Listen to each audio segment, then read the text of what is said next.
Hello everyone, welcome to this video. In this video, I'm going to talk about that how can you fix an error in command prompt that when the command prompt displays an error message that it does not have enough memory to run this particular command. So if you're getting the memory error while trying to run commands, then what steps you need to follow, that is what we will be discussing in this video. So the first thing that you need to do is bring up the command prompt. So go to the search tab on the taskbar and press CMD keys. That should highlight the command prompt app. Click on run as administrator because we need administrator permissions for this particular task. Then if asked for access, just click on yes.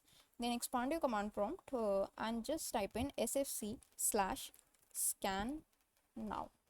Now, remember one thing, there are no spaces and every letter is in small cases. Press enter. This would take 5 to 6 minutes to run a complete scan on your Windows. Then you need to restart your system. Once you have done that, then you will see the memory error in command prompt has been solved. That's it for this video. Thanks for watching.